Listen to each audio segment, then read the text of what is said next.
80 km/h de Mistral, une sécheresse extrême et voilà le Vaucluse plongé dans la crainte du départ de feu.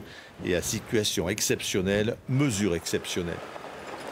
Vu l'état de sécheresse, le vent toujours présent et le manque de pluie, vraisemblablement, je m'avance personnellement, mais je pense qu'on risque de nous demander de prolonger encore. Et le dispositif, c'est des patrouilles effectuées par les auxiliaires de protection des forêts de l'ONF et aussi des vigies, des comités communaux de feux de forêt. À Saumane, à 638 mètres, la vue sur tout l'ouest du département est imprenable. Maria et Élie font partie des 45 bénévoles du comité des feux de forêt de Saumane. Ils ont veillé tout l'été sur la forêt vauclusienne, un engagement naturel pour eux.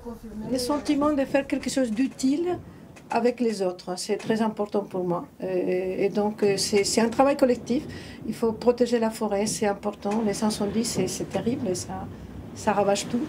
Et puis à 15 h, première alerte. Élie a repéré une fumée entre Robion et Cavaillon. C'est pas malin avec le vent. Hein. Fumée blanche statique, direction Robion. Plus de peur que de mal, le feu est rapidement maîtrisé par l'agriculteur. Depuis 3 jours, le département de Vaucluse est classé en risque sévère. En l'absence de pluie, la nature souffre et cela pourrait avoir des conséquences sur son développement.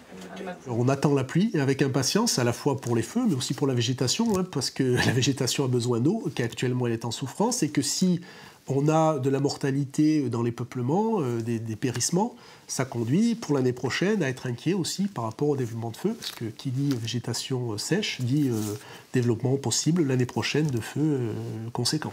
Pour l'heure, le préfet a prolongé jusqu'au 24 septembre tous les dispositifs de surveillance. Les anges gardiens de la forêt veillent encore sur elle.